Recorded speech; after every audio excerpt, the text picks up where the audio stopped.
thank the member. Recognized member for Burnaby Deer Lake. Thank you, Honourable Speaker. Well, I was going to say I'm pleased to be standing to speak to this budget, but I'm not. I am not pleased because it's a very disappointing budget for middle class families in British Columbia. The vast majority of families in this province, this is a budget that doesn't help, and in fact, it hurts. And what we're finding with this budget and previous budgets, and this one really is very stark in terms of what it does to middle class. It's a budget that is making it more and more difficult for average families, middle class families, to do well in society. And so we're entering, or have entered over the last several years with this government, a period where when we were growing up, those of us here that are in this chamber, we grew up in families where we could do better than our parents. And we felt like we had opportunities for growth. We felt like our society was becoming a more fair society. And we may not have even thought about it. We may not have considered it. But the reality is that's what we experienced. When I was growing up, I left home when I was very young. I left home when I was 17. And I managed to go to school, go to university, live on my own, and support myself, and get a degree within 5 years. Could have been 4, but you know, I also had fun while I went to university. But I did have a little fun. That was all a growing experience, a learning experience. But we could go to university and know that we could find jobs in the summertime, that we could support us. And because we had an economy that was strong in the middle class, had good middle class jobs. And now what we have, Mr. Speaker, unfortunately, is for the first generation in many generations, the young people are not looking to the future with hope and saying, I can do as well or better than my parents. We have, for the first time, we have a generation that are looking to the future and saying, I'm afraid, I don't have hope, I can't do the things, many cannot do the things, or it's going to be very, very difficult to do the things that I want to do in my life. And my children who are in their 20s and early 30s are saying, it's going to be hard for me to achieve the things I want. It's going to be hard for me to have children. They're having to make choices about whether or not to raise families on the basis of economic need and ability. And that to me is a very sad thing, is that my children and the children of so many families, so many people in their 20s and 30s are having to make decisions about whether or not they have a family, whether or not they can go on vacations. They can't go on vacations, and whether or not they can buy a home. And it's not a given anymore, and it shouldn't be a given that you get a house. Nobody should have that kind of entitlement. But the reality is that there are so many young, hardworking, determined young people who either can't get jobs at all, or the jobs that they are getting are not paying well, and they don't have a hope for the future. So I feel bad for the kids that are coming up. But you know, the reality is, Mr. Speaker, that although we have the greatest level of inequality in this province, of any province in Canada, that before the mechanisms of the tax system which is supposed to even out income a little bit in every single province around the country, that before the mechanisms of the tax system kick in, BC is not actually the most unequal province in the country. It is only after the policies, the direct policies and tax mechanisms that this province has put in place that we slip to the bottom of the pile. That is how intentional it is that this government has made the decision that it is going to make our province the most unequal province in the country. And I am ashamed. I am ashamed to live in a province where that conscious decision is being made by those on the other side of the aisle, that they are going to slip us from lower down in the pack before taxes come into play and income supports, and say, no, we're going to make sure that we're the bottom of the pack, and we're going to do it with our policies and tax scheme. I think that's really unfortunate.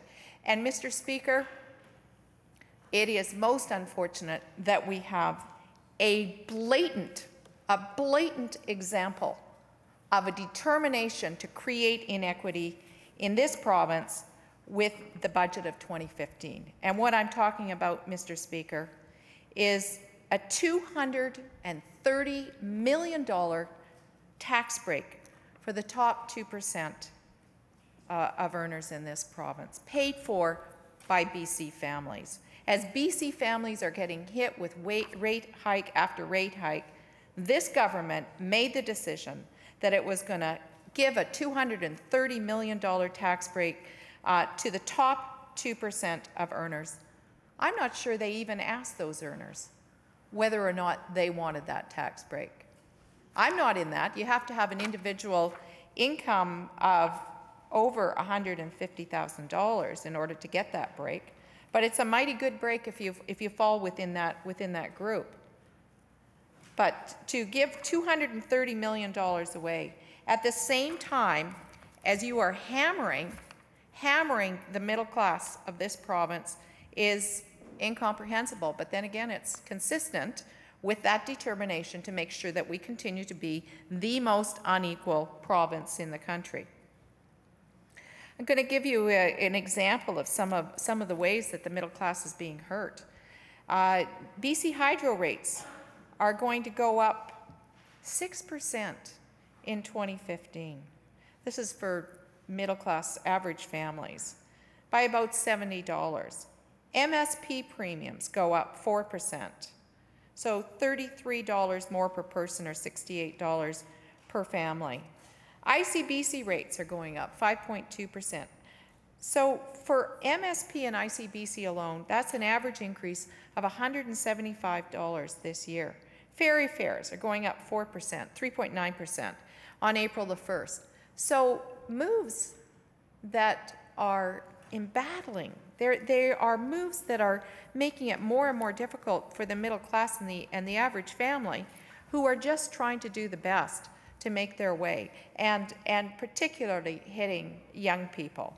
So, Mr. Speaker, it's to me it's a pretty baffling. It's a baffling budget that there would be the decision to give a break of $230 million when there's so many other places that money could give a break to the middle class as opposed to the very richest. And at the same time as this is happening, it's not like the economy is booming. It's not like people are making more and more money, when in fact, from 2006 to 2012, BC wages have actually fallen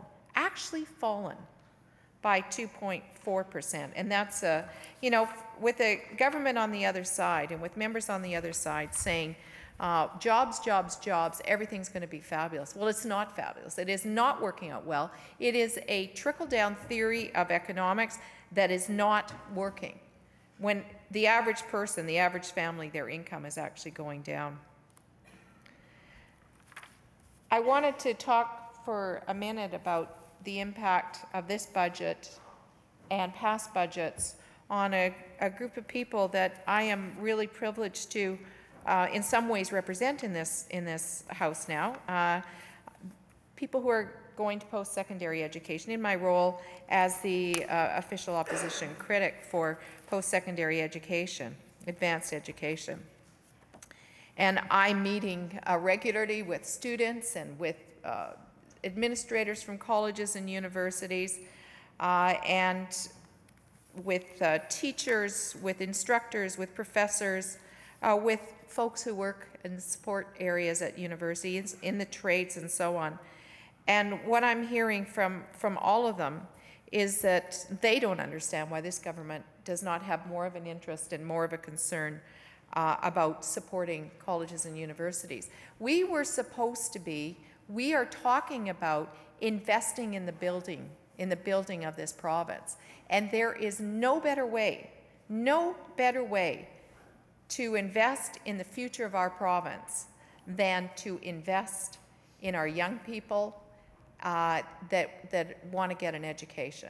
In K-12, I was a school trustee for 9 years. In K-12, the budgets are essentially, if you talk about having budgets that meet the same service levels as the year before, year after year after year, essentially there are cuts. Whether or not the budgets stay the same or they go down, or even if they increase a little bit. The reality is, because I know I sat at that table year after year, the reality is what we have are cuts to education, because the government imposes the same MSP premiums increases, the same BC Hydro increases, the same ICBC increases, all of those increases that all of us as individuals are having to deal with, school boards are having to deal with as well on behalf of those that they employ in their systems.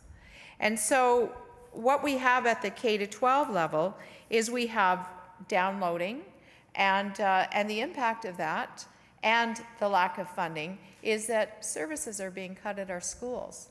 And this has gone on year after year after year. And increases, there was a promise made to school boards this year that that the teacher's contract was going to be funded. And it simply has not been. And there is an edict that somehow school boards are supposed to be cutting administration, as if, you know, it's like that word red tape. It's used almost interchangeably. Oh, administration, that's fat. That's not fat. That's not fat in our education system. Administrators are the ones who are running our schools. Administrators are the people who are making sure that we have coordination among our programs. In Burnaby, in my school district, we have one of the lowest levels costs of administration in all of the school districts in the province. And there is no room to cut. The effectiveness, boy, I'll tell you, if those on the other side could run an organization as well as the Burnaby School Board and many, many other boards across the province do, run their government as well as municipalities do, more as effectively and efficiently, we would be in great shape. We would be in great shape. Unfortunately, the priorities, the money that is spent, the boondoggles, the hundreds of millions of dollars of overruns on project after project after project, the Port Mann Bridge, the Convention Centre, Northern Transmission, it goes on and on. Hundreds of millions of dollars wasted of overruns. Members, Mr. Speaker, members, I want to... one speech at a time, please. Thank you, Mr. Speaker. Mr. Speaker, I want to go back to talking about students, because I've got to say we have, it's been a pleasure meeting with students, and they are really struggling hard to make their way in the world, like so many young people, whether they're in post-secondary education or not. I have a great deal of faith that we are going to be really well served by the next generation. But you know, they're at a time in their life where they need a little bit of investment and they need a little bit of faith in them if we're going to fulfill the potential that they had. And we are not doing that in the post-secondary system. We are punishing students in the post-secondary system. Now, I know it's true. It's good to invest, because we know that well-educated young people do better in the world. They make more money. They have more job satisfaction. They have less problems in their life. It is a good investment. That fact is used as an excuse to say, we shouldn't be supporting them, which is, to me, is a very short-sighted approach. We need to support them because, in fact, and we've had some differing comments on how much student debt there is. The reality is students are coming out with a huge amount of student debt. But I want to, and the numbers that have been thrown around, or the numbers that have been considered, there's been some differences on that. BMO says that if you look at all student debt, BMO, you know, they're a banking organization, they should have some ability with numbers. They say that the average for British Columbia is $35,000 student, not just the direct student loans, but if you take a look at the student debt that they're coming out with an average of $35,000. That is a big freight to put on students. Graduate tuitions have almost tripled. Between 2001 and 2006, it was 184%.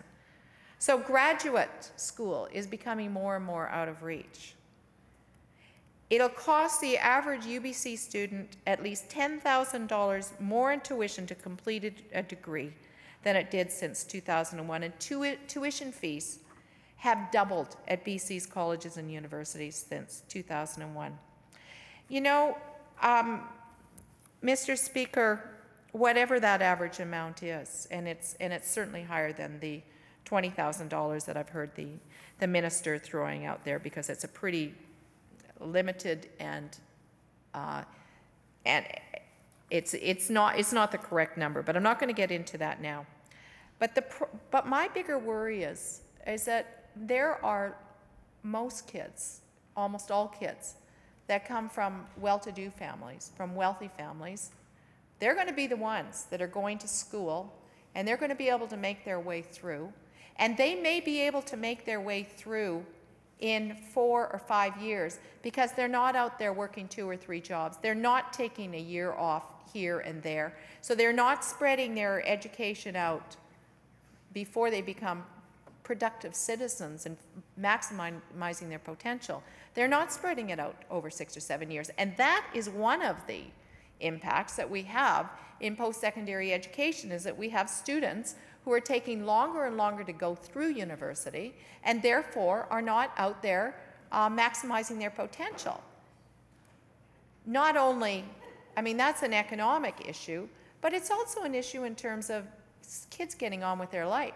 When what they're coming out to is they're coming out with a higher debt, and they're coming out in a world where incomes are reducing, as we know they are, medium incomes are reducing.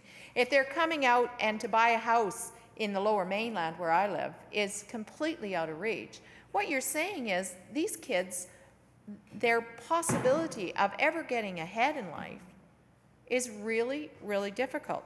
But it's not those kids, even of the middle-class families or the upper middle class families, that I'm as worried about.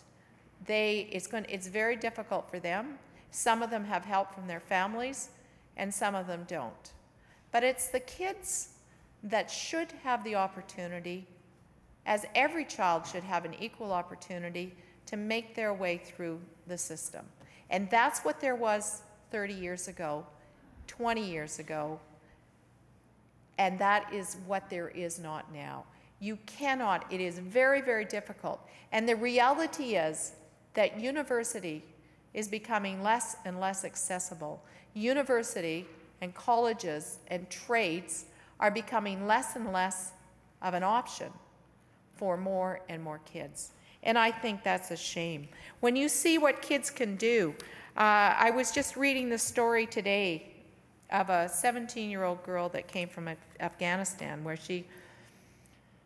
she's getting an award, getting a great scholarship, and it's great for those kids that can get scholarships, going to get a major scholarship to go to university. And she lived in Afghanistan where she was not allowed to go to school because her parents feared that if she went to school that she might be attacked, that she might be kidnapped by the Taliban. And this young woman is going to school here. So there are some amazing stories, but few people are getting those scholarships. And what's really happening is that the option of going to university is just that much less accessible.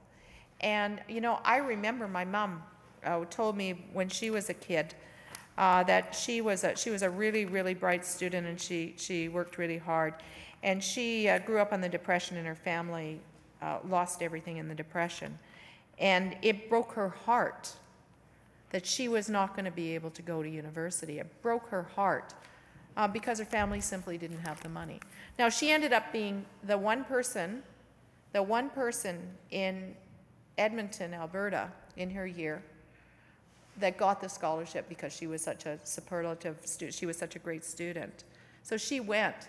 But she told me about all her friends that were smart and lived in, you know, the equivalent of our, you know, some of our most challenged neighborhoods, that were smart and so much wanted to go to university, and they weren't going to be able to go to university with her. Mr. Speaker, that is sadly the direction that we're heading in. And when the kids get, those lucky ones that get to university and colleges, when they get there, they're finding that their programs are shrinking. The offerings of programs are shrinking, Mr. Speaker, because the money that's going into the system is decreasing. And so, Mr. Speaker, I think it's very unfortunate. I want to talk about a particular group of students and what I think are misplaced priorities in this budget. And what I'm talking about is are students that are in English language learning and adult basic education programs. Mr. Speaker, the government has, over the last couple of years, reduced the ability of students to take these types of programs. Government has, this time around, has cut the funding for adult basic education, basically said to colleges and universities that you can charge, but you no longer, students have been able to take those courses for free. And the thought was, and the government trumpeted about it several years ago, said this is a good thing. This is an investment in the future. We have thousands of jobs that we are trying to fill. And one way to fill those is to make sure that people who come from other countries get the English language training that they need, and people who may not have been successful in the school system get a chance when they make up their mind that they want to make their lives better and they want to become productive citizens, that they should get an opportunity to take courses that will help them upgrade. And these courses, the English language courses, ELL or ESL as we used to call it, and adult basic education courses, these provide ladders of opportunity for people who come from all over the world or come from challenged circumstances and they want to make their lives better. Mr. Speaker, there is nothing in this budget for them, and in fact, this government has made the decision that they are going to cut these programs. Mr. Speaker, I want to just read a letter that I received from an instructor named Carmen Larson. She's an instructor in the Faculty of Language, Literature and Performing Arts at Douglas College. And here's what she said about the cuts to ESL and adult basic education. She said, "Every day I work with inspiring adults who are doing whatever it takes to survive and thrive in their new communities. They're willing to work full-time and study full-time while trying to take care of their children and families because they want to, more than anything, to again work in the professions that they once had. Professions such as healthcare, engineering, education, construction that are starving for employees here in British Columbia. It is essential that the voices and concerns of immigrant students across BC are heard."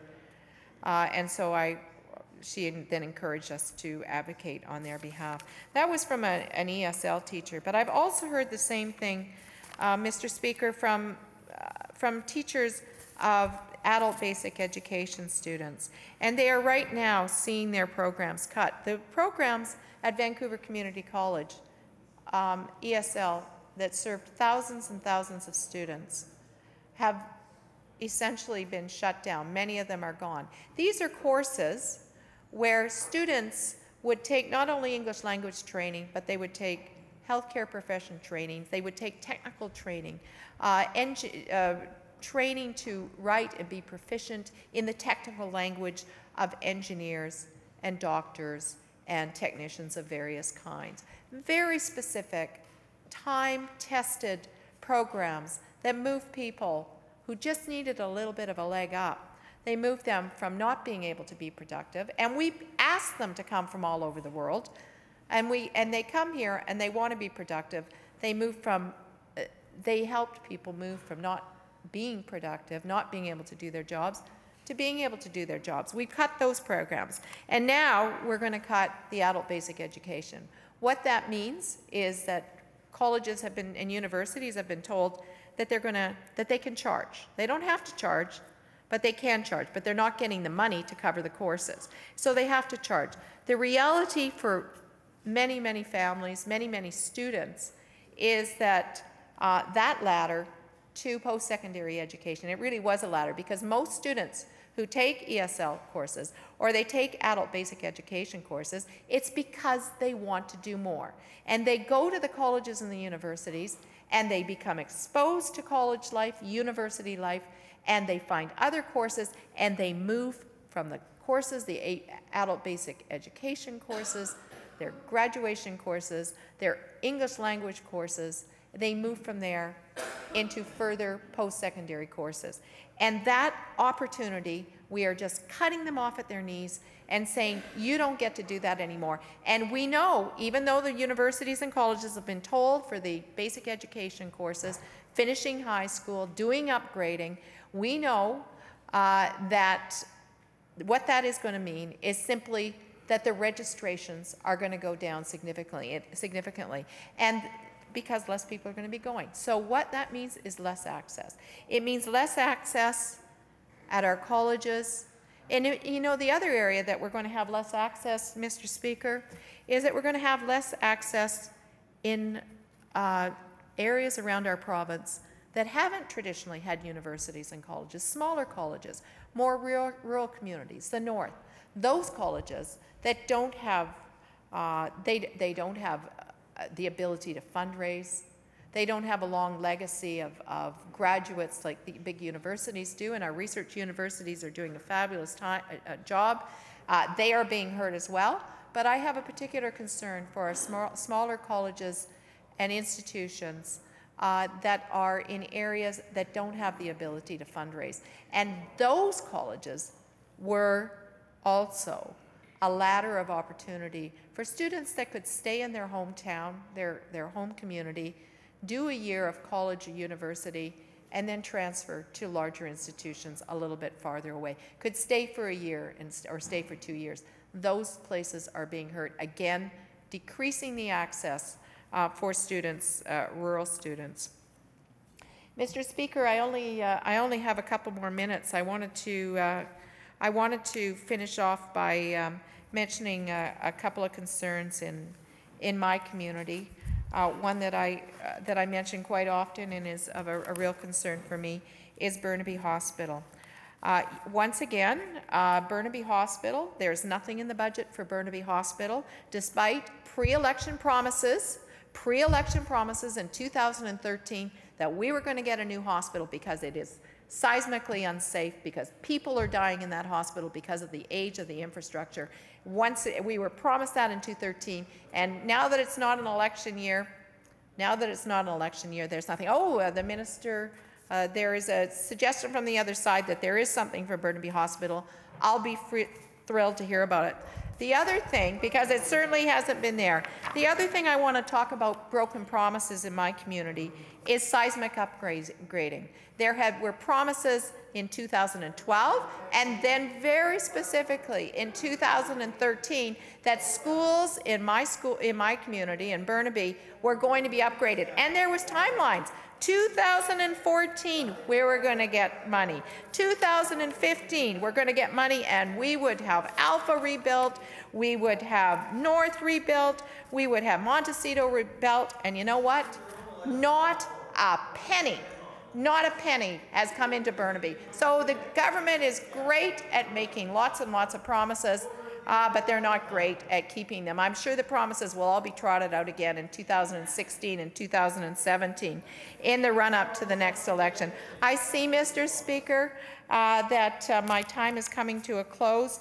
I'm pleased to have had an opportunity to respond to the budget, which I find terribly disappointing, particularly the priorities or lack of priorities in giving $230 million to the richest people in this province and hurting and damaging the middle class. Thank you, Mr. Speaker.